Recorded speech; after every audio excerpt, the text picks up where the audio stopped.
Hello and welcome to, of course, China. we are here at this art classroom with Brittan Aebischer. Brittan is an artist and an art teacher from Idaho in the USA. And today we're going to be talking about, the world of art, teaching art, and, what is it like to be an artist in China? So don't go anywhere.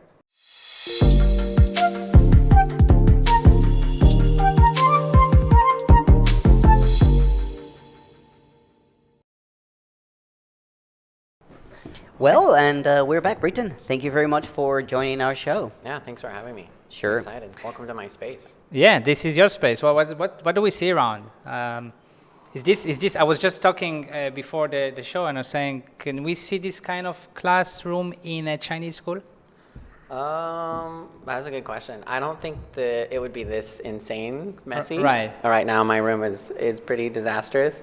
But I think you might. I think there might be more like academic, more traditionally academic stuff happening. Like, I think more of the traditional Chinese art. Also, usually in a Chinese art classroom, 老师 or the art teacher is very much the master, and so usually they're replicating. A lot of times, the students are going to replicate something that the art teacher is actually producing him or herself. But not like, and this is different. How? It's different where, for instance, like today, the exercise I was working on with my students is everything. We were talking about imagination, we were talking about constraints and how I controlled certain constraints, but everything had to be self-generative. And so, for instance, they get a white. So a classic example is a Western teacher will often give them the white piece of paper that's blank, and then you have to conceptualize it. Now, obviously, there's frameworks for that. But in terms of instead of just literally teaching a technique, which a lot of, obviously, most art teachers, that's what I'm supposed to be doing, is teaching a technique and a system of way of doing certain things and with certain materials. But oftentimes in the Western classroom, it's self-generative or Creativeness, about how to be creative. Yes, how to be creative. But I always call it, the way I always teach is problem solving. So we're visually problem solving. So how do you solve a problem visually in a two-dimensional or three-dimensional space? Now, one of the questions that I've always had when I think about art class is, why did I get an A and my friend got a B? I mean, how do you create?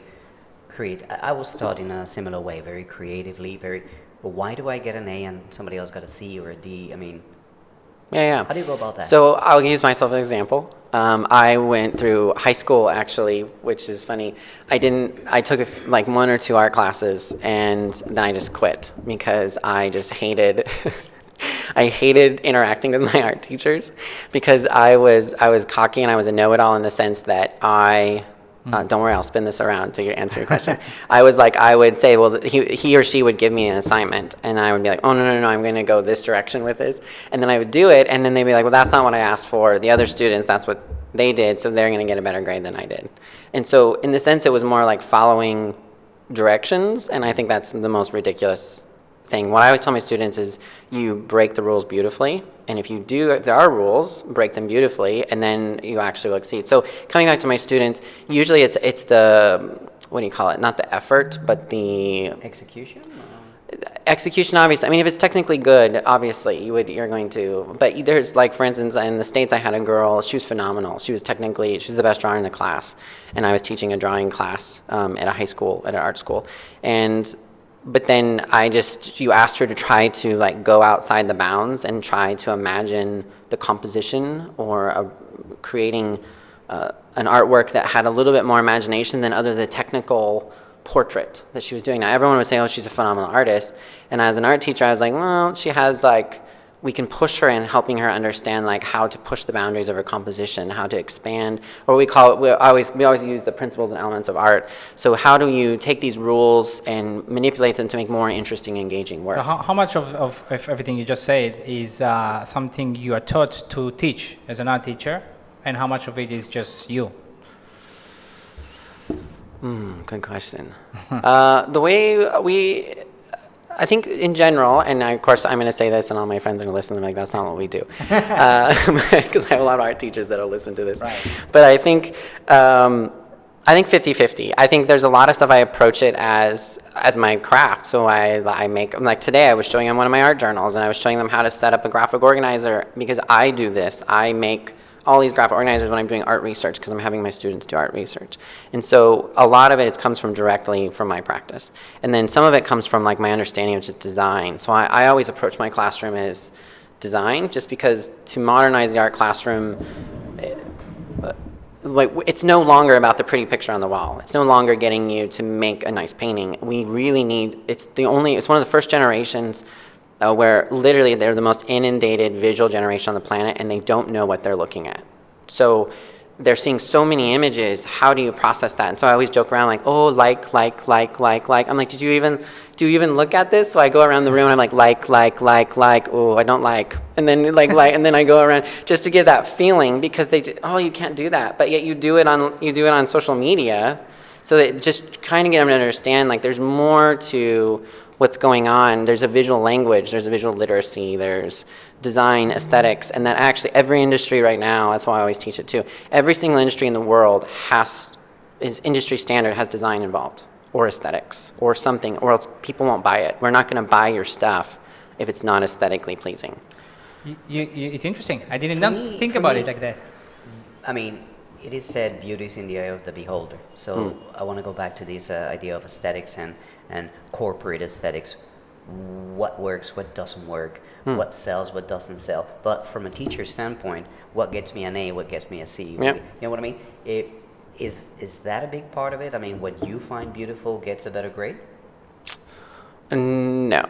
My wife will attest to that. She'll be like, you're all about the idea, aren't So you? the art class is different than other classes, in a way. Yeah, maybe. Yeah, there's a lot of pressure for the art teacher in the building to make sure that your students have aesthetically, that you're making the building look beautiful and that your students' work is beautiful and that it's like almost like we're supposed to generate a product ourselves. Like like the students' work is also my product as a teacher. And so would I go back to your question? No, I would never assess. In fact, sometimes I'll like, oh my gosh, I'll look at someone's work and like this has so much potential. And I use that word very specifically, where it's maybe not quite there technically or aesthetically how you would want it to be maybe if you were to buy it. But there's way more power in the idea of what's happening than maybe the student next to them who maybe executed a painting or a drawing really well or a piece of art, but their concept wasn't there. So going back to the beauty for me is all about the concept. How interesting is the idea? How complex did they actually think? Are they engaging with their thought process? Because sometimes if you're just executing it, great, and they can do it. There's kids that are far better artists than even me, technically, but then like they just did it. There wasn't like a thought. There wasn't like, it was just like they just did it. And that is very important in art. For me.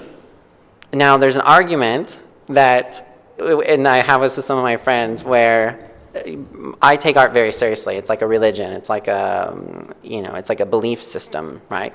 And so most artists usually will, but then there's some artists that are just like, they just do it because it's fun. It's engaging. It's relaxing. It's what they do, and this is what they do, and it just becomes a ritual, a thing that they just make art, and so it's beauty for beauty, and they like it, and they're selling it, and it's great. There is a spectrum in opinions.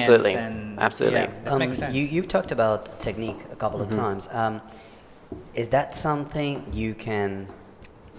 I mean, when you think about sports, right? Sorry. You say it's talent or practice. Where does technique fall into? Is it all innate, or you can train yourself to do something? I like to draw, but I know there are certain things that I can't do, and I try. I can't get a freaking eye right. But also, what about this art that is like looks like they just draw some colors and it's like $1 million piece of art? It looks like. I guess it's not. That's always the go-to. But I think that that's the valuation of art. So maybe just let's answer the question about technique.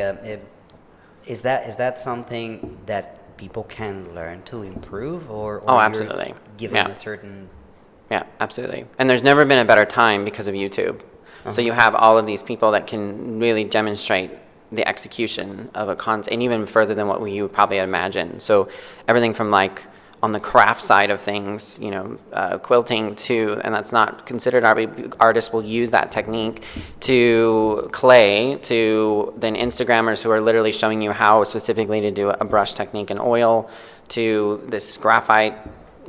So it's so detailed now. It's almost like you can literally, if you wanted to, take a new hobby today, go online and start just following the technique and then replicating those techniques. And I would say it's 50%. Eventually, when you're getting into what the other 50% in my mind is the concepts. So, okay, so let's say you executed a technique, great. You can draw me, wow. But then how can you make it so that it has meaning and value and applicable to what's interesting for all of us in the community, or what's interesting for Instagram, if you're into only catering to Instagram, or what's interesting to your family or whatever it is. So can you really start pushing the matter? Can you start getting a message? Can you start pushing out like messages in your work? Is this how you learned art in school? How do they study art in the US?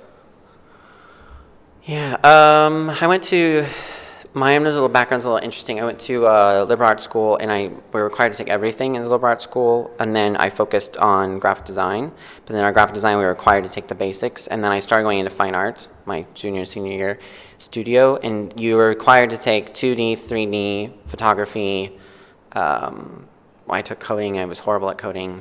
It's not my thing, but we had to take coding.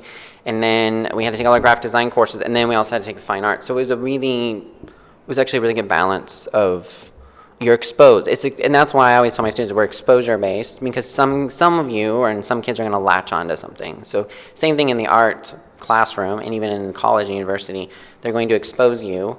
They're going to teach you kind of a creative method. And it's based on it's almost like an inquiry method. It's actually how we teach AP art. So we're teaching on inquiry. And this idea that the artists are investigating something. We don't say artists are no longer making work. They're investigating an idea, and then they make work that's in response to those questions or those ideas. And so I would say in school, it was more, you learn the basics, you learn the techniques, and then you are, especially in the design, I was in the design side of things, so you really are forming a message. And I think that's really influential in my work is, what's your message? I always say, what's your message to my students? What are you saying? And they're like, I just drew this.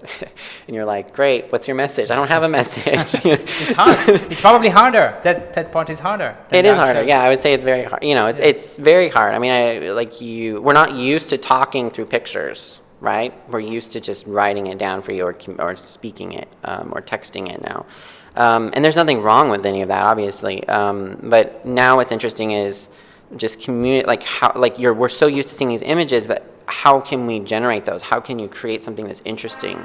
So what's fascinating to me is watching people consume visual things, and you're like, oh, I like that. I think that's cool. That Netflix show has a great scene shot, or that video or whatever. But then how do you make it? How do you replicate that? How do you know you like that, and what are you going to do to kind of make that yourself? So I want to ask, I think it's related in some way, because the world is different now, but like when you go to an art show, to a gallery, and you stop, and you're supposed to stop and look. I think some people just stop and look because they think that's no, what I people think you're do right. here. Yeah. What are you looking for? What are you looking at? What people today, like you said, the Instagram, like they don't stop more than 3 seconds. Even if there is a meaning there, they won't see it. It's ignorant eyes, I think. Eyes that don't know how to see how something was made or appreciate how something was made. Is it like? But really now the question is, what do you look for when you stop in front of a painting? What do I think you should look for, or what do I look for? So that's the thing, right? Because it's different. Because I would probably say two different things. Yeah. Right? So what do you look for? I get uncomfortably close to work because what I'm looking for is the mechanics. I love mechanics of artwork, particularly with how, for instance, did the artist bother to paint all the way behind the frame, or not frame, but the canvas? Yeah. How is the piece attached to the wall? Because in the future, maybe I want to make a piece this heavy or this big, and so I'm looking at like how the gallerist. You look at it as an attached. artist. Okay, I mean, I Yeah, get it. It's yeah, like yeah. when I look at a magazine. Yeah, yeah. I look yeah. at who was making it and what jobs they have in it. But then on the next level, I think on the level that maybe you're looking at is how do I know if this is going to be worthy to look at versus another piece in the room? And what I would say is, does the concept, does what you're feeling from it match what you're visually communicating? What's it communicating to you? So some people will say, well, isn't the feeling you get it from it what's being communicated to you? And I say that's part of it, but then there's also a visual cue. So like, maybe you have an affinity towards orange, but then there's also, someone dying in the painting and the painting's orange. And so then you'd be like, oh, that's interesting. And then maybe they use an interesting texture, and the texture you have like that, you don't like that texture. And so now all of a sudden it engages you. So what I'm saying is, whatever is matching your sense of aesthetic with the feeling that you're getting, with what is it communicating to you. So how does that all come together for you personally? And it all starts with you. I always say artwork always starts with you. You are the viewer. You are the consumer. What if someone say to you, look, I go to a show, I'm standing there, I get nothing. I get nothing. I want to. How is there a way I should think? Is there? Because I wonder the kids today, even it's more difficult I for think them. art I think. appreciation is a course in itself. Yeah, absolutely. Absolutely, yeah. As a father, for my kids, like really, like it happened to be that you are the art teacher of my children too. But I mean, if I see my kids in a space with art and somehow without anyone telling them, they stop and look and they actually look interested and they can tell me something, then I think, okay, their art teacher is good. Not about how they do even art. You know what I mean? Yeah. But I don't feel young people understand art. Yeah, we have in fact, it's behind you actually. We have a process. And we talk about it. And so if I were to even tell you as an adult, I'd be like, well, what, like I just said, describe. So we would say, describe what the visual cues are. What do we call it? The facts of the visual work. So the facts would be the colors, the textures, what's it made out of. And then we would analyze it. What does that mean to you?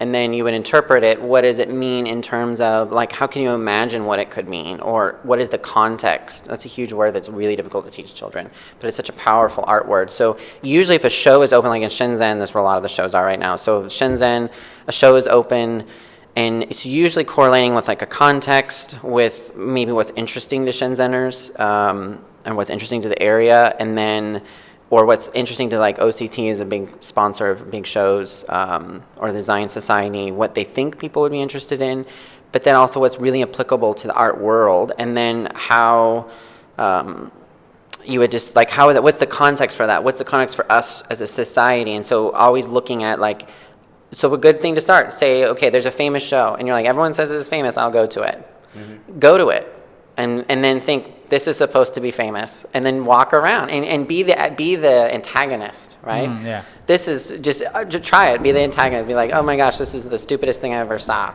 This is Anish Kapoor is in Shenzhen right now, and there's a wheel of red clay, and it just keeps going round and round, and it's messy and it's weird, and that's stupid, right? But then you went. You had an opinion, you formed, the art's doing its work. The art is establishing opinions, establishing something to respond to. So even in the sense, like when you're approaching it, what is your sense of beauty? What is the work saying to you? What are others saying about it? That's why art is such a fascinating, weird, not weird, bad weird, but weird as in like, that's why values. So there is no wrong reaction? There's no wrong reaction, yeah. Right. That's what you're saying. Okay. So you went to university to study art and graphic design, right? Only later on you did your master's in education, right? And that's how you also became an art teacher. I guess you didn't want to be the struggling artist or something? I wanted a secure paycheck. Which totally makes sense. You did a smart thing, I guess. Because you can do both. And I also believe in artists being a practitioner. So teachers should be a practitioner. Right. Especially art teachers. So if you're an art teacher, you should be making art. So my question is, when did you know you wanted to be an artist? Do you paint from what age? And I knew I was, I would say I wouldn't, because not in my family necessarily it was, yes, you can be an artist, and yes, you can have that was talented. It was always about talent. And I was very talented in art. So when I was an 8, years old, I got my first professional watercolor set, and I would do watercolors. And then I was always doing art through anything. Actually, even though I didn't take art classes, everyone knew me as kind of the artistic. I was also I was a musician, so I'm trained pianist. I actually went to college on a piano scholarship. On one of my scholarships was piano. So you always know. I always kind of knew, but it wasn't like when did I accept it? But it was like the reason why I accepted it is because I could just never get rid of it. It's like that tick in the back of your head that like even though I should go and make more money or I should go and do things that the world are doing, I was like no, I can't do that. I had to stay true to myself.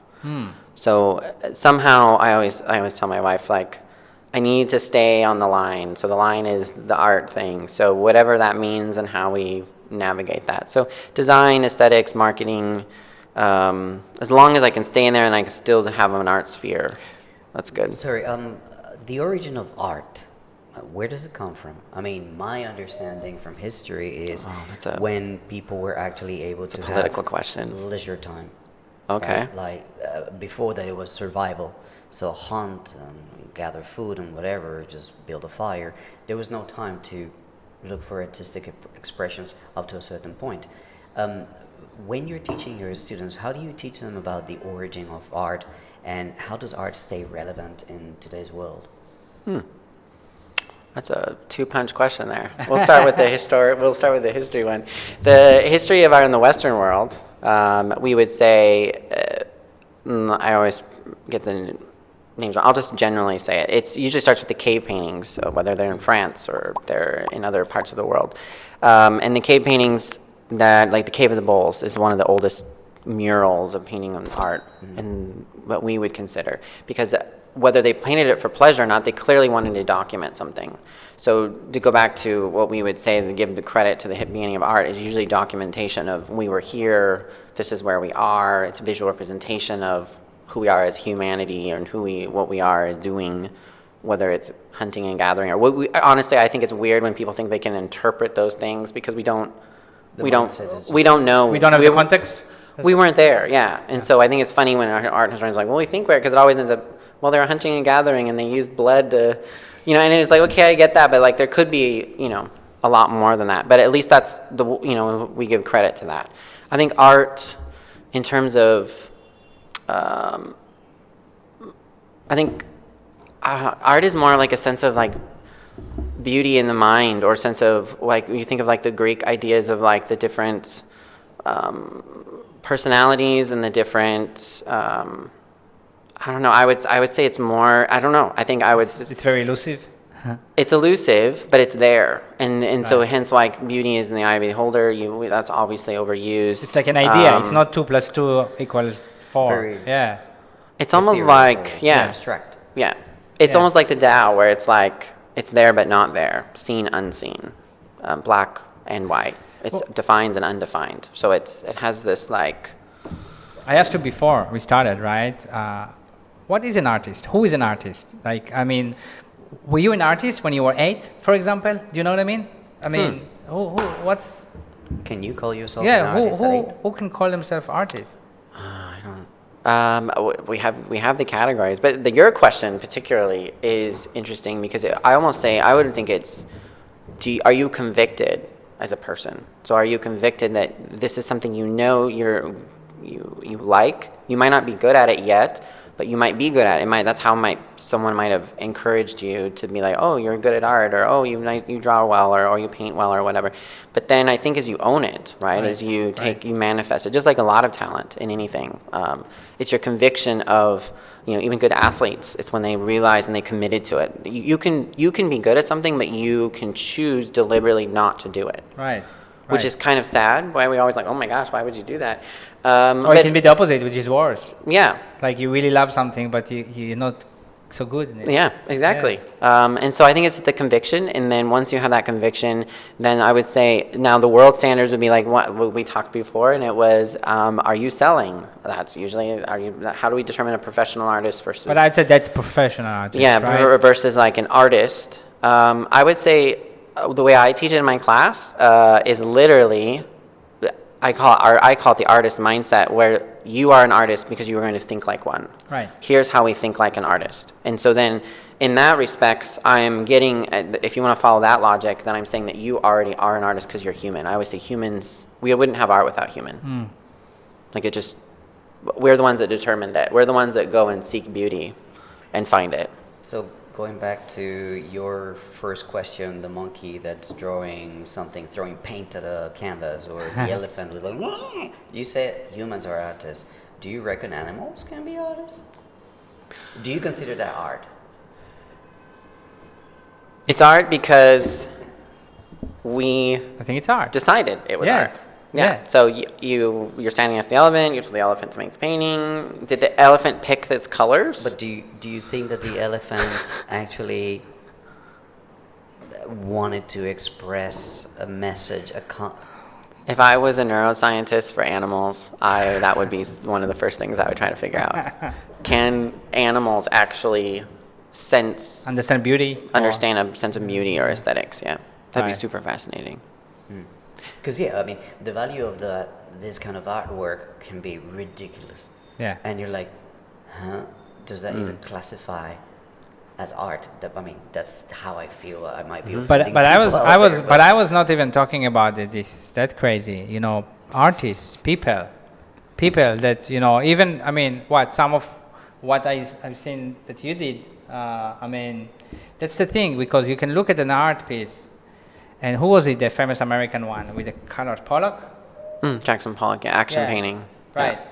Extremely famous, renowned, right? Expensive. Yeah, I don't allow my students to do action painting. So what is When I it? see What is it? They something like just... that- what upsets me? Sorry, what upsets me is when I see something. I could have done that. That's what I'm saying. That's what I'm saying, Yeah. right? But you probably couldn't. So that's where... Some of the simplest works are some of the, I think even for any artist is most challenging because of its clean purity of it, right? So there is so much to understand, you know, like you said, it's a bit elusive. We need to take a break. Sure. Yeah. All right, so don't go anywhere. And we're back. We're All back right, with let me start Brittan. with this question. If you weren't an artist, what would you be? An architect. Architect. Well, Oh, absolutely. it's also an artist, right? No, well, You know, yeah, but that was my dream. That was like my absolute dream. But then I was always, I don't know, told I just was not good at the math part of Okay, it. I see. And now looking back, if I just had a different mindset, we're always educators always talking about our mindset, but if I had a different mindset about it, I think I probably could have done it. So if you were an architect, your buildings would be like... Oh my gosh. I would do it now too. In fact, I would love to just draw out buildings and then just hand it over to an engineer and be like, make that. Right.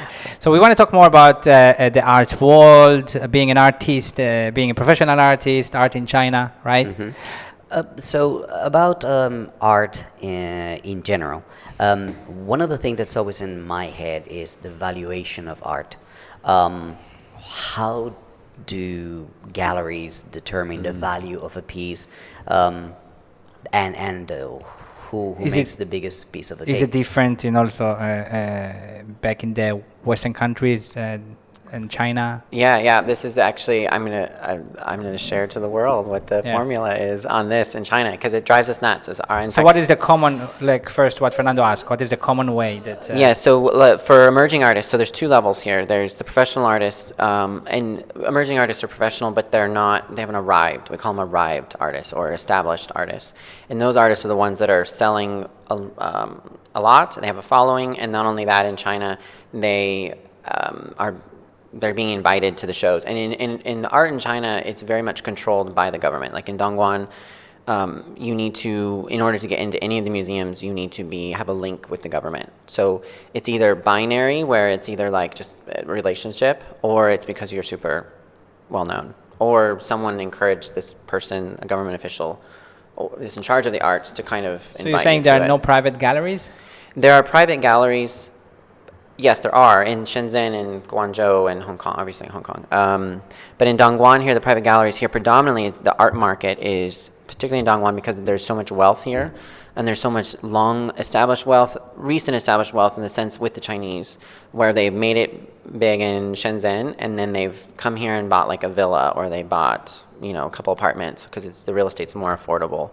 And so they're looking for traditionalism, and that's why I'll get why that's important in China, because what they're looking for is most of the people that have money now didn't have money, so what they're going to spend money on is things that are going to uphold their values and traditions. So abstract Western art was where I fall into. It does not uphold those visions. In fact, I like black paintings, so I'm like, oh, I try to peddle my black paintings to galleries, and they're like, no. I mean, they don't even like, they're just like, no. I tried it once, and they're just like, sorry, we won't do that. And in fact, I had a show at a coffee shop here, and I showed him my work, and then I was like, oh, I love my black paintings, I just made them, and he's like, no, that's not going to work for you. So again, and what's fascinating about China, and I love China for this, is it's almost like we're seeing like this awakening. Emergence. Yeah, and where all of a sudden they have the money, which they do. They have the time, they have leisure, they can think about other things other than surviving, and they're super creative. So they're eating up, particularly the young generation is eating up all this new stuff. So, but in 20 years, it would not be like, no. Yeah, I absolutely. Yeah. And you're seeing mega cities, obviously Beijing and Shanghai are the art centers of China. If you didn't know that, they're obviously the art centers of China. And then Shenzhen is now on the cusp. And then obviously Hong Kong has always been, because of the Western world influence there, and Britain, and the international population, it's there. And so I think going back to the formula. So the formula of selling artwork in China as an emerging artist is no joke. It is for 1 square centimeter, it is 100 RMB. That's the formula. That's one of the formulas. Space. That's one of the formulas. Yes, one of the things I do so in Shenzhen I started an organization called International Shenzhen Artist Forum, and one of the things I was doing is I was working with artists, and the whole point of the organization is to group artists together so I could push out shows. Because one of the things I realized was, if you're not famous, you're not going to get in the gallery. So what I said, if I put a bunch of foreigners together, now we're interesting. Something interesting. So now we can get into the gallery. So I found a delivery mechanism to show artists in the galleries, and I cut a deal with them where I would not put any money into it, but they can make money off of our work if they sell, or they could create an event or something. So you started this group in Shenzhen, because you used to live in Shenzhen for 8 years, Yeah, it's still right? going, and I have a team. There's a team there that are still running it. Yeah. So this is, how is it going? When did you start this? How long ago? And I started in 2016, Okay. and I started with a figure studies night, where I called it figure studies, and it's where we hire a model, and they are mostly clothed, because in China you can't be in a public space exposing yourself. And so I started with that because I knew if I started with a drawing class, then the artists would come, because if it was an academic formal, the creatives would come. And in fact, we had like industrial designers, and we had everyone, anyone. A lot of foreigners, Chinese, the gamut was really cool. It's been one of the coolest things, I think, that I've been a part of, because of just watching how it kind of brought in these people. And that's where I redid my whole friend group because of me starting this organization, where I found like my people. And then because of that, people started noticing, and then galleries started being interested in like particular artists, and then, or us putting shows. And I started getting into curating. And so that's when I started really like curating shows. And now, because I'm not there, there's a team there that runs it. There's 5 of us. And so one of the things we're doing is we have a lecture. We have a lady, Lotus, who's in charge of putting together our lectures. And so we're going to have a lecture at a gallery in Shenzhen next week. Yeah. I have a question. There was a thing in my home country, Colombia, where there were a lot of people who all of a sudden came into a lot of wealth. You probably know what I'm talking about. You could sell a hole on the street to those people for millions. Is there a parallel to be made with the people who've made a lot of money recently in China? You could sell them anything. I don't like to cheapen people like that, but No, I'm saying about I know. No, but I think the theory that you're getting at is, I hate to say it's like new money, right? You have all this money and you can go buy art. So what I feel like is what's happening in China right now is the eye still needs to be trained. So instead of, oh my gosh, they're a foreigner, they make art, including myself, they just want to go buy it. But then but do you even understand like what establishes that artist, what their meaning, what their value, what's their message? So why would you go buy this? Is you're just buying it because you can? It's like the wine, right? If it's French, oh, I can sell it for whatever. But they have been learning the Chinese, you know. Right. So maybe art is maybe it's on the process or. I'm coming from my own space in a sense that I've never bought art because you could tell me, okay, this is 100,000. I'd be like, I'm not paying 100,000 because I don't, because I don't know. Right, right. Right. But if somebody just wants to show off money and just throw money like 100,000, I'll give you 200 for that. Yeah, you know, that's kind of the mentality. So, is there a space in China where people are just selling things that are Probably really not that worth in it? those cities that you mentioned, there's. Beijing, Oh yeah, Shanghai? I mean this happening. It happens everywhere. It happens in the States. I mean, I think I think that's like it's always been happening though. So again, and then what we'll do is artists will come back in later, art historians like 20 years down the line, and legitimize it because they were selling so much and they were a part of the art market and they were a part of the art world, and this is how he or she was part of contributed to the art world in that way. But maybe at the moment it was because so and so liked it and so wanted to show off and put a bunch of money in, so all of a sudden they became famous because someone was willing to drop a bunch of money onto them. We right? were talking during preparation, something that you probably don't know too much, but it's an example of this NFT or I forgot. There's this digital art was sold like a couple of months ago for $69 million, and nobody knows how it works. In Bitcoin, I saw a video about it, yes. It's really, really one of those things that I'm like, where's the value of this? So I've always kind of like I have an answer for associated. you on It was that, a lot too. of I thought of the centimeters. answer to that. Yeah. I want to still go back to that, but yeah. I always associate Big buying art or selling art to kind of like the stock exchange, like where you're buying something for a perceived value, but at the same time, it is not you controlling what the value will be in the future. It's just Yeah, the there is a curators or similarity the- there, yeah. would I be too far off or? No, I think, I mean, as long as you put it into like the theories. So I would say like we would say you're investing in an up and coming artist, right? So usually those types of, they're literally investors that literally look at artists that are in art schools, or they maybe didn't go to art school, but they're submitting work to shows, and they're becoming they have potential. And oftentimes when they get latched on, or when you get a patron, then money will help their ideas come to life.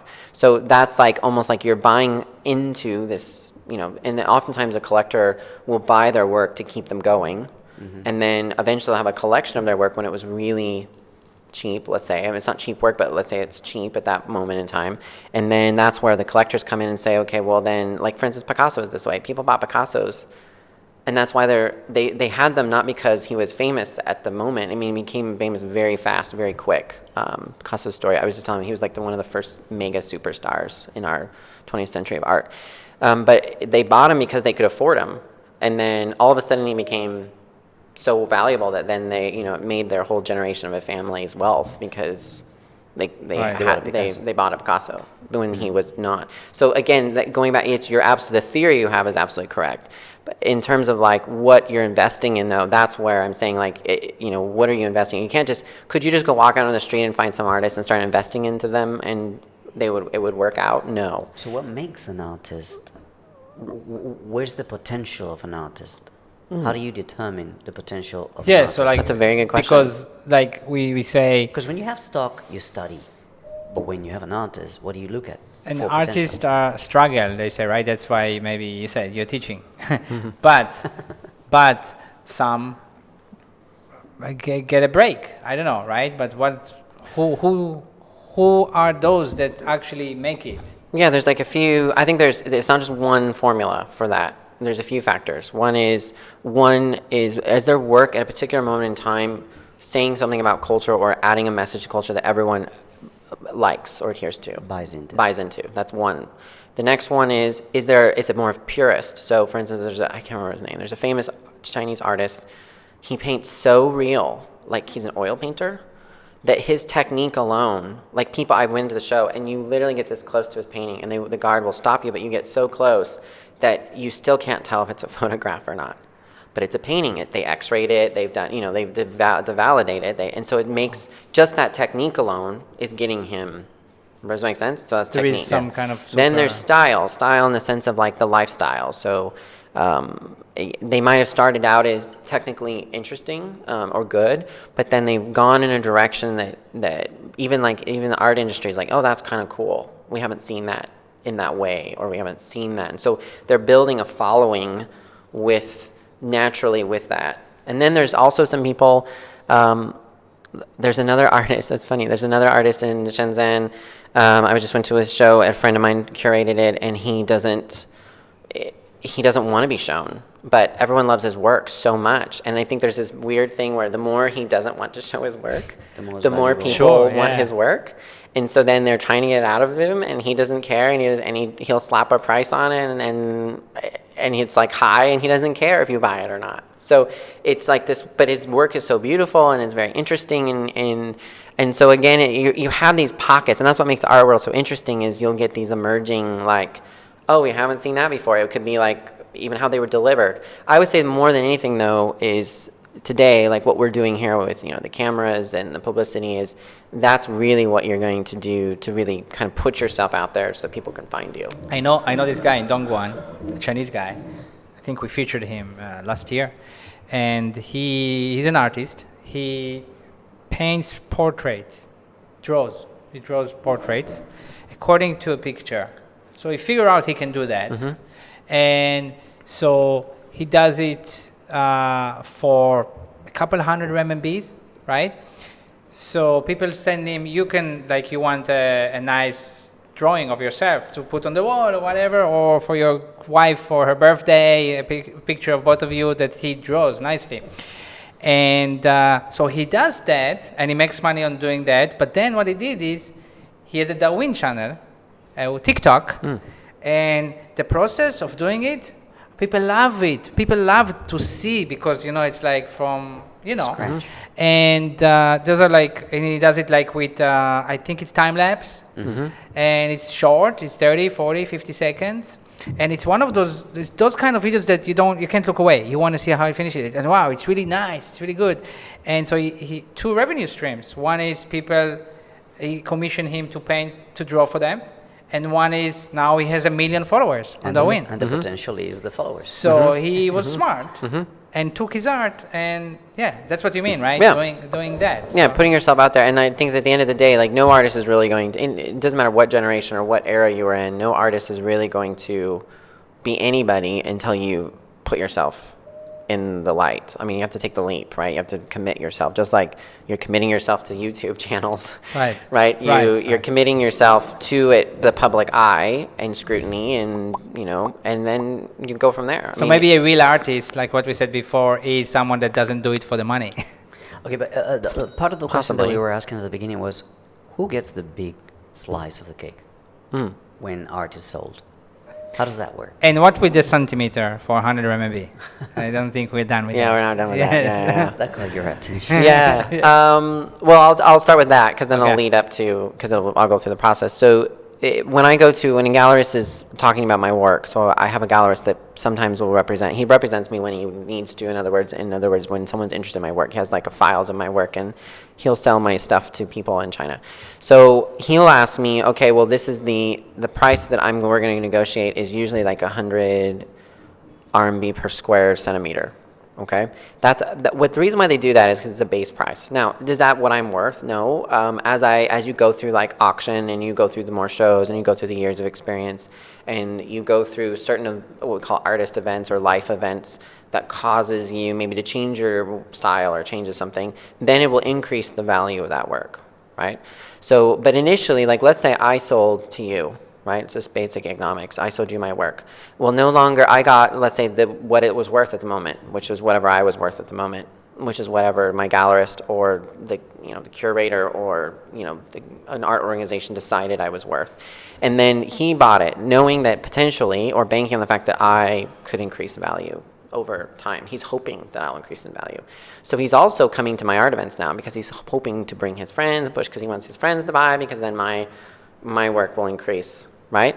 So then what'll happen is, let's say I did become super well known, famous, and my work just overnight escalated to where like talking like 10, and this is not unheard of, like 5, 10, 15, 20, 30, 40, 50%, even 100% more than what it was the day before. Now he knows, oh, I can sponsor a show. I mean, you can't just do it right away, but he can talk to some people and say, okay, well, I'm going to put my work into a show, or I'm going to start selling my work now that he's collected of mine.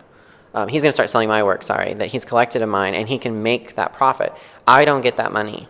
So at the end of the day, he's the one that's made the money off of my work, right? Which is a super interesting, because I was telling my students the other day, they're like, oh, this guy is like sold for 30 million. It's like, he didn't, or she didn't get that money. The artwork was sold for 3 million. Yeah.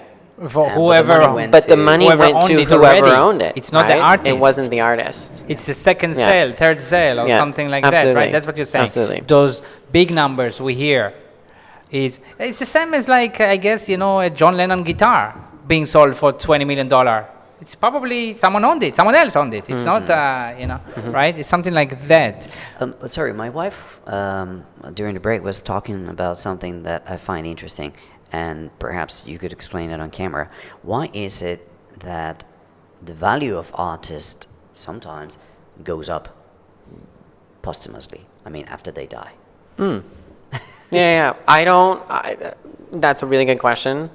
I think sometimes we forget about, like, there's artists that we'll forget about, and then I think there's artists, and I have a theory, so it's 100% theory, so this is not a valid, so I'm going to put that on record. This is not a valid theory.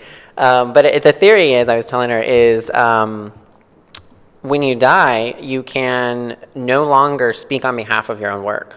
So what ends up happening is you're literally giving it to the culture to manifest its meaning and value. So it just like it's an exaggerated story concept, which is you and I went out drinking, we had a great time, there was a hilarious stories. The next day, I'm going to tell you, you weren't there, this, oh my gosh, this is what, and he's looking at me like, that's not what happened. The guy that you talked about before, that owns your art, now can say whatever he wants because nobody can dispute and so him. then all of a sudden it's like festering up, right? It's almost like calls to arms, right? So where Van you're Gogh like, didn't maybe cut his ear.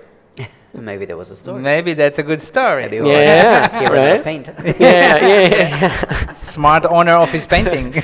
Right? So, and that's my theory. And my theory is that it's a basic theory in the sense that it's a natural theory of human civilization where we will build lore, just like our mythology and our cultures are based on lore. I mean, even George Washington of the United States is a god. Not really, but like we'll talk about. But if you look at like what he actually did and didn't do and the facts, I mean, yes, he was the founder of the country, but at the same time, so that's just an example of like the artist leaves. Well, now the culture people or the interpreters or the curators or the gallerists or the historians can start, they don't manipulate, and that's their job. Their job is to be trained so they don't do that, because obviously I'm not giving discredit to them. I'm just saying like naturally culture will start festering up and saying, oh, this is so valuable because of this reason. Or art, it's called there's a theory in art, and this is a legitimate theory, called fluidity, and this idea that art is relevant through time, and art will change relevancy, but it's still relevant. So let's say like a Caravaggio, Chiaroscuro, Light Out of Darkness, let's say we're all of a sudden obsessed with this idea of light out of darkness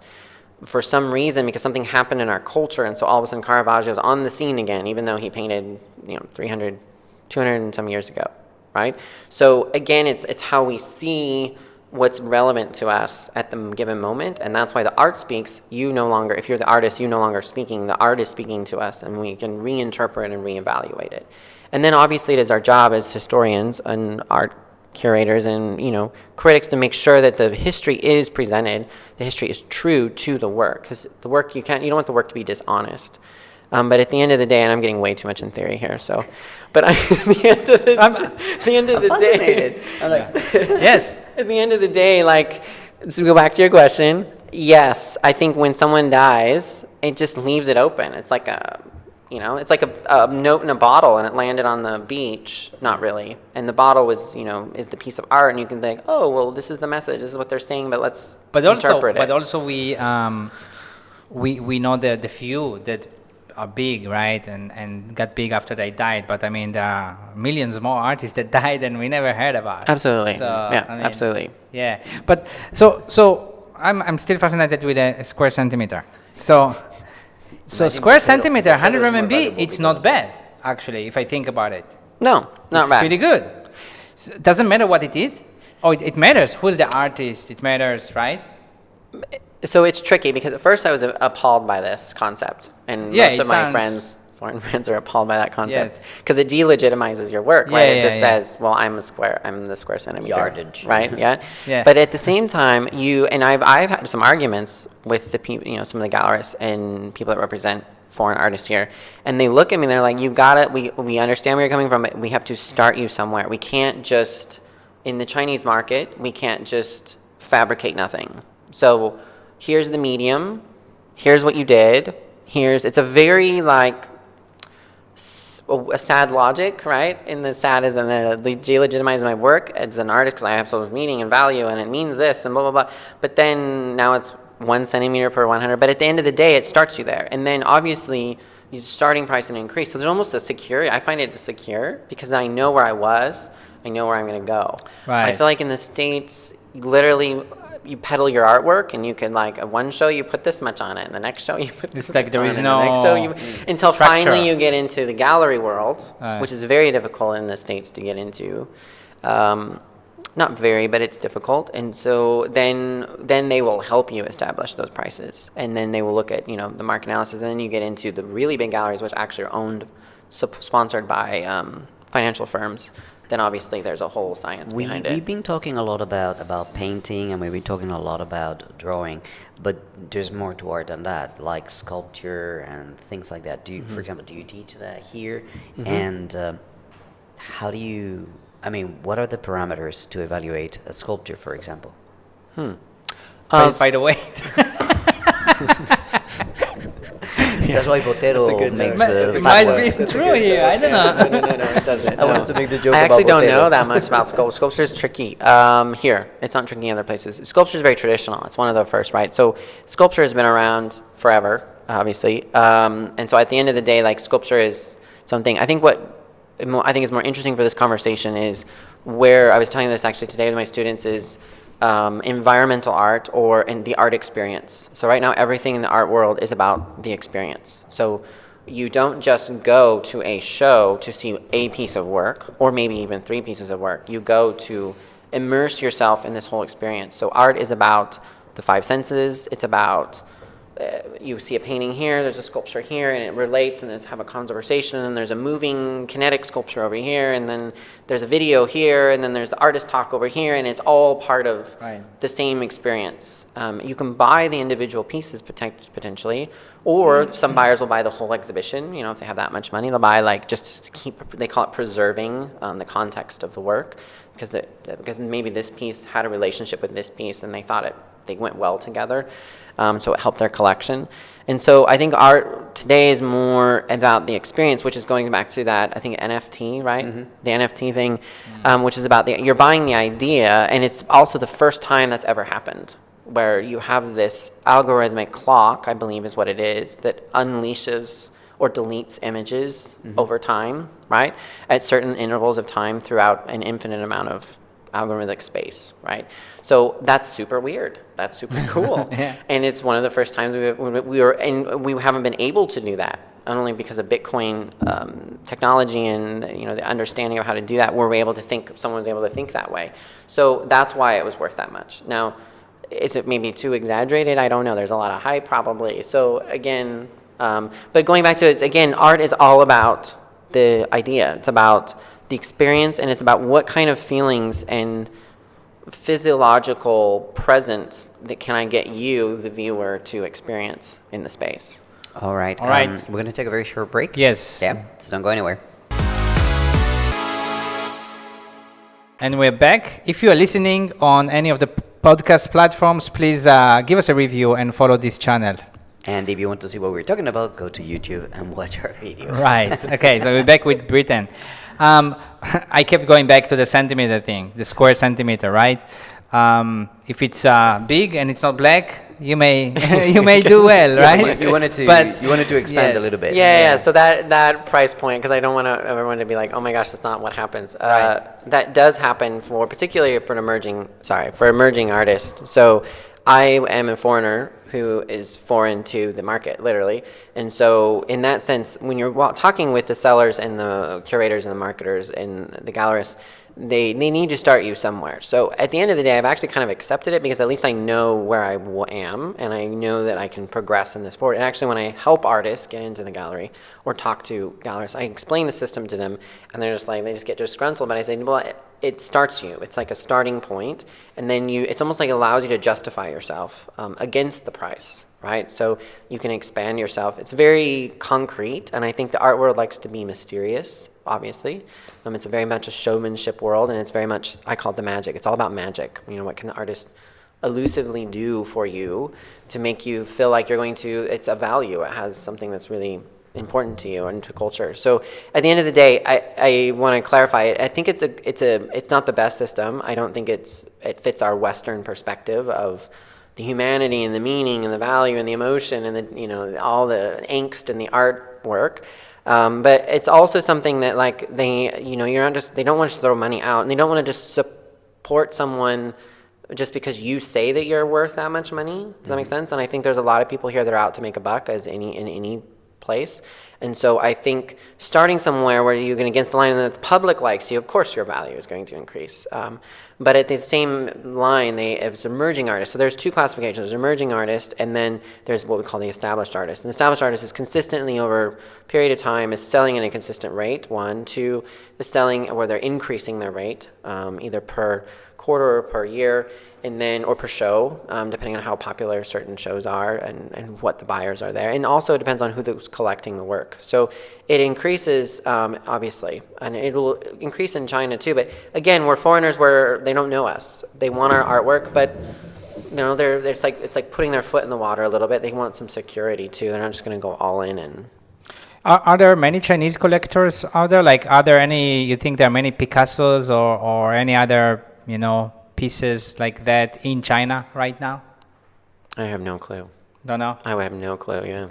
If you think about investments, maybe there are. Absolutely. Oh, yeah. I'm sure there's Chinese hands have money. tied into a lot of pieces. Absolutely. But they're not probably here. They're probably stored in places. What Chinese artists have reached a certain level internationally that you know of? I think the most prolific one and controversial is Ai Weiwei, but Ai Weiwei is controversial because of his stance and his positioning with the government of China. Yeah, and his activism and what started with the 2008, was it 2008? The Chengdu earthquake? Right, was it something like that. Was it 2008 or 2003? 2008, yeah. Sichuan, yeah. 2008. 2008. And so that really kind of catapulted him. I mean, he was already controversial anyway because, I mean, he's just a controversial. Is it not like, I don't know if good is the right word, but like for an artist to be controversial in a way? And it brings fits, value. Absolutely, yeah. And then it fits his MO, and he's one of the first ones to really start art activism. So really banking on this idea that you can, with publicity and making art and selling art about and showing art, mainly it's the showing aspect of it, to reveal the hidden messages of our society that aren't necessarily good. So, or that we should be, not good, but we should be rethinking about. So art activism, he's like probably the most interesting. I think he's still interesting. I think there's other, I don't know. I think we've kind of, I don't know actually, if we've moved on from him or if he's still relevant, but he was super relevant. I haven't heard a lot in about between him 2000 and 2015. I think he's still relevant now, but I think not as much. He's not in China. He's in Germany, yeah. Right. You talked about something that I wanted to touch into. It's this whole idea of some of these very famous artists that are extravagant, that live extravagant lives. Andy Wall, for example, Salvador Dali. Jeff Koons is one of my favorite. He lives an extraordinarily extravagant life. Where does it come from? Is it just a marketing scheme, or are artists that are a little bit out there, like express themselves in a different way, in a more intense way? I'm going to speak on a personal level where so imagine you are you start making something based on what's in your imagination, right? And you start making it, and then you start producing it, and then you start liking it, which means you're justifying my sense of imagination, which automatically by doing that, you're separating yourself from reality, right? So then it's like you become more famous doing the very thing that is not real, right? Sorry, I keep stepping back because I give hand motions. So doing things that's not real, and so at the end of the day, like you're going in this trajectory because you're getting rewarded for living in your alternate self or your pseudo self or your maybe, and some people call it's not their pseudo self, it's their real self. It's just the pseudo self is the one that were trained to give to society, and that we're getting to like a lot And of they stuff. are allowed to Yeah. to be that because in their position it's That's working. That's a very Absolutely. interesting term, Absolutely. validating whatever it is that they were expressing, and then it evaluates more. But you know, always when you say, "Oh, he's an artist," the artist type, it's usually less pragmatic, less concrete. No, I mean, I feel like the more the bohemian. yes, style, yes, the- you know, and I think they have something more interesting to represent. In It's the some drama way. in life which they can probably perhaps translate onto the art. Yeah. So the more dramatic life is, the more variance. Yeah, I have a there flip is. side to this because I had some friends that were part of the artist residency Jardin Orange in Shenzhen, and you would talk to them, and they would literally had no time to do anything because they were on a schedule. They had a show schedule, and they were actually some of the most disciplined individuals. And so what's funny to me is on your side, you're seeing this dramatic, flamboyant, we're living this lifestyle, and on the artist side, we've created this lifestyle that you think so you will be engaged in what we're doing, but then there's all this work, and it's just like if you're selling and you're working and you're showing, it is literally consumed. It's so consuming in terms of scheduling a time that you're going to shows, making sure you have enough work, making sure it's lined up. I mean, these are like the pros, the ones that are. You're always looking at what am I going to make, how am I going to make something new. You're getting inquiries as to potential shows. You're going to submit to shows that you want to be part of. You have buyers that are selling, you have your gallerists that you're selling. So eventually when you arrive, it's actually, some people are like, oh my gosh, it's super stressful. And then what's scary is, let's say if as an artist, I want to change my mindset. I just want to go in another direction. But all the people that are buying my work, this is what's interesting, is all the people that are buying my work don't want that direction. They want the direction that I'm selling to them. So now I'm trapped in my own prison, creative prison, because I am going in this direction, and then but I want to go over here, and but this is what you want to buy. I think from music me. would be the same. Absolutely. YouTube is exactly the same. YouTube is the when same. You change So the direction yeah, of your channel, but your that's channel normal. I suffers. mean, we can understand that. You know, your fans came to you for something that they connected with more than maybe connected with you. Absolutely. Something you gave them. So let's talk about the process. Well, I guess the process is different, artist to artist, right? So you said that it can be demanding. You can paint a piece in a day, and you can paint a piece in 3 months. Is that correct? So is there a certain? What's your process? My process is I paint like probably 3 to 5 paintings at a time, and I do that for a couple of reasons. One, I'm very fast, and so it forces me to slow down, and it forces me to look. And so I also like to work in series. Usually, you shouldn't do anything, but you You should. You should. As an artist, I always encourage people, especially if they want to start emerging and they want to actually start participating, you should start working in series. And so you should start thinking in compartmentalization of series, works that work together, works that are similar to the same ideas.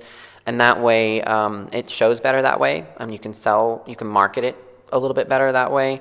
You can say, well, this is from this series and blah, blah, blah, and it was from this, like the blue period in Picasso or whatever. But not really. I'm just giving you an example of how we would use that marketing terminology. But for me, I operate in like 3 to 4 paintings at a time, and I'm doing layers and layers and layers. But my focus is the layers. So literally I'll start with the canvas, and then I will start with found objects, and I'm piecing them together. And then I'll start pasting them with paint, and I use paint as glue, so that's why I start really getting this idea that painting is sculpture. and sculpture is painting, in the sense that paint is a transformative agent of my materials. And so I will play with it, and I'll inject my materials into it, and then I let it dry, and I move to the next one, and move to the next one. And then a week later, I'm back to this one. Or sometimes I'll be painting something, and I'll get super excited about something I'm doing, and I'm like, oh, this is not the painting for it, it's for over here. And so then I'll go back to something else, and Do you find it, I'll fiddle with it. do you find it more difficult now for you than, let's say, 10 years ago to stop all the consumption of information or whatever, everything we all do, and sit and paint? No, because it's like I think I don't like all of the sensory overload. So like yesterday I was with my daughter and my phone died, and I didn't care for half the day because it was just kind of nice. I realized like just to hang out and just to be present, I think, in that. Same thing with the art. I think if you need to make art, you'll make art. Usually when I'm listening to information, I'm thinking about, oh, that would be interesting. I can contribute to that idea, or that's an interesting concept. Or so I think we're going back to what you're saying. It does my consumption of information. I don't consume as much. Just like you guys were asking about all this information, these articles and things, and I don't know. I didn't read it. So I'm a little more in my sphere than maybe other people. Do you listen to music when you? Absolutely. Yeah, you do. I encounter something in my own life, as in, since I was a child, I've always been passionate about the ocean and animals and diving, and I wanted to be a marine biologist initially in my life. And things turned one way and another, and I ended up just being a scuba diving instructor. I did not enjoy being a scuba diving instructor. It took the fun out of diving. How does it feel for you to be an art teacher? Is the fun out?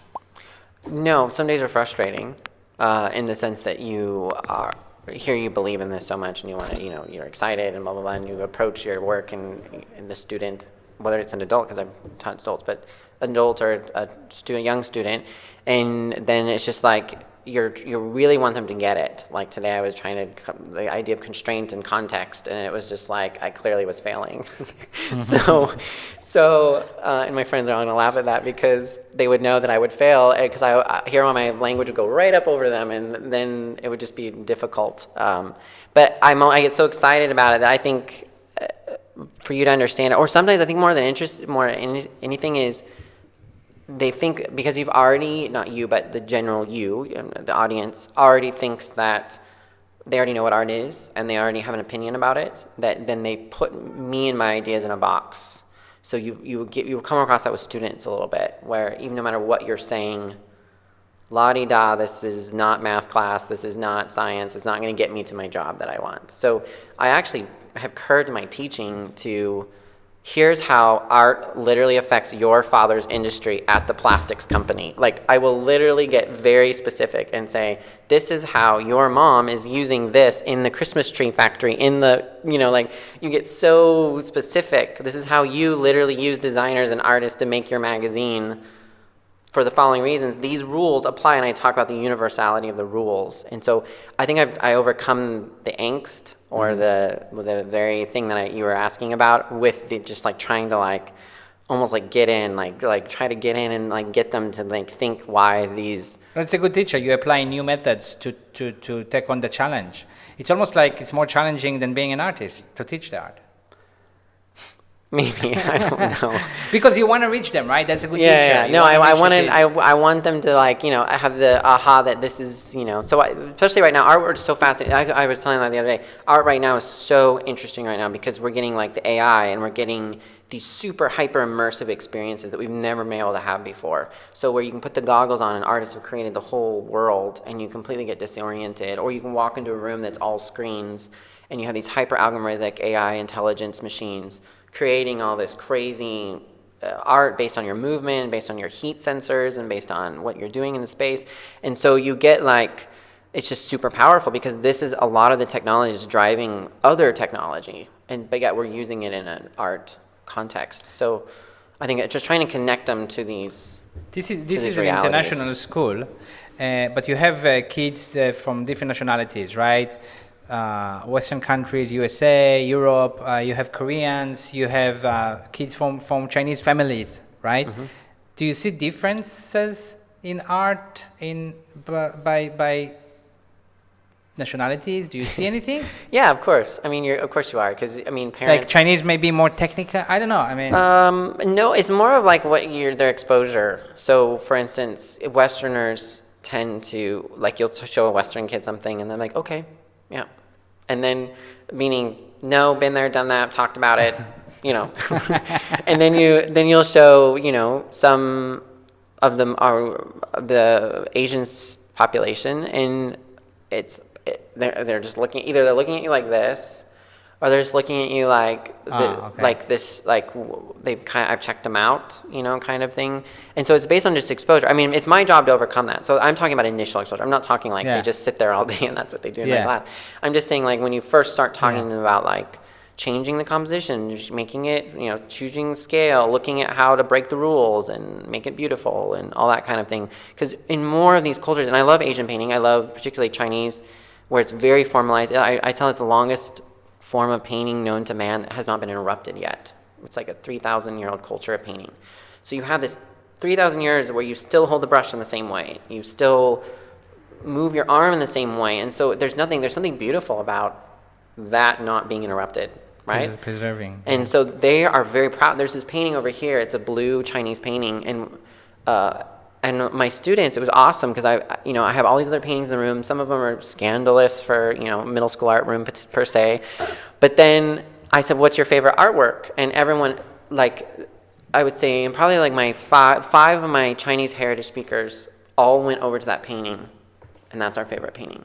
That's really their kind of. And it confirmed, it's like I already kind of knew, but it confirmed like, they've been trained and their aesthetic has been trained, and not because they're that way, it's just that's how their environment living here after so many years. I appreciate very much. How about skill wise and technique? I mean, people are people, it doesn't matter where they're from, I guess. Some Chinese ones are good, some are bad, some Westerners is the same. Yeah, absolutely. Yeah, people are people. Yeah, it's just people. Nature, human being. And it depends on the technique, depends on the teacher they had, depends on if they right. studied it, if they actually are adhering to it, if they actually are disciplined and do it every day, that kind of thing. What about materials and availability of materials in China? Is there any difference? Is there anything that is difficult to get here? Is there anything that you need to import? China is amazing because everything is so cheap and still at the same quality. So one reason why it's like a hesitant for me to leave is because the materials here are like just amazing, and they're all made down the road. So literally order anything you want. It comes in on Taobao in 24 hours or less, or a few days, and then it's just at your fingertips. And then my friends come when I moved to Dongguan. It was kind of a big deal because I was like, I'm leaving Shenzhen, and after so long there. But I was like, no, come look. And so I've given like tours to friends of the shops here, the Dongxi shops, and it's like the PVC people and the metal people. And then I even found a beaker science distributor that sells these awesome glass beakers, and you just go down the line in any given road in Dongguan, and it's like so you know where to get it. The world is at your fingertips, right? I mean, anywhere in China is the same way, but just that concept that like I have all this material, this resources that I could be manipulating, right, and playing with and building art with. Do you have Chinese artist friends here in Dongguan? A few, yeah. Yeah. Yeah. All right. In Dongguan, there's a lady. Oh my gosh, Hui Fen, Huifen, Huifen, Huifen. And she's becoming my friend. I go visit her studio. She's phenomenal. I'm trying to get her shown in Shenzhen, and that's been really fascinating because they won't show her, and I don't know why. And so I've been really like obsessed about it. I could push her work, and I created a catalog for her, and I was like trying to push her to my curator friends. Finally, I pushed her to a Chinese curator to try to see like, should she possibly get this layout? Because she paints and paints and paints. And then there's another Pam Viles. It's a contemporary Chinese artist, and then there's a few other ones. Yeah. All right, so before we end, where can people find your art? Maybe you can tell our viewers, our listeners, where should they go to see some stuff you've done? Right now, there's not a lot out in the public. They're in my house. So, address? how can they contact you? Or, Yeah, yeah. Yeah, we will yeah. put some link down Yeah, below. yeah, But you no, can, I have mainly it's online. Obviously all of it's online. So my website is brittanaebischer.com, and then my Instagram, if you're interested, I usually don't post there very often. I keep my grid a little quieter than maybe some other people do. And then obviously, like, I'm in town. If you're in town and If you you're want in to see town, my if you're in house. China, yeah. Are you doing any? Are you planning any exhibition, any show, any? Not recently. I was going to. I was going to try to do Right. another solo show. Part of it is I started working here, and that's been a little overwhelming, trying to get, not overwhelming, but You've just been busy. You have busy. 2 girls. Yeah, but then I also am like itching To do it. So I have some new ideas. So what I might start doing is I'm going to unload in my classroom because I can use this space at night as a studio. So Oh, okay. I'm going to start, I think. So you may have people come here. No, I might make work here. Make work And here. then, yeah. And then do push something. it out, yeah. Okay. All right. Yeah. Cool. Well, Brittan, thank you so very much for your time. This was very interesting. A lot of interesting Yeah, questions. thank you for things we having didn't me. know. Yeah, you asked me early today. What's So the what about story? this artist guy?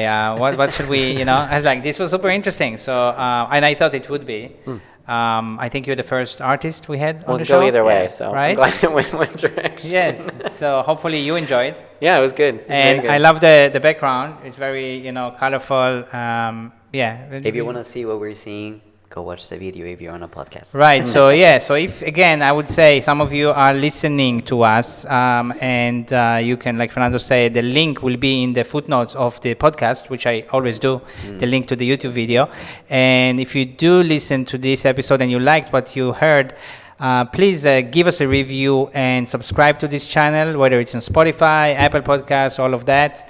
And if you're watching us on YouTube.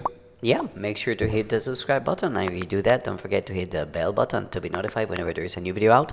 And well, until we see you or talk to you again, don't forget, this is, of course, China.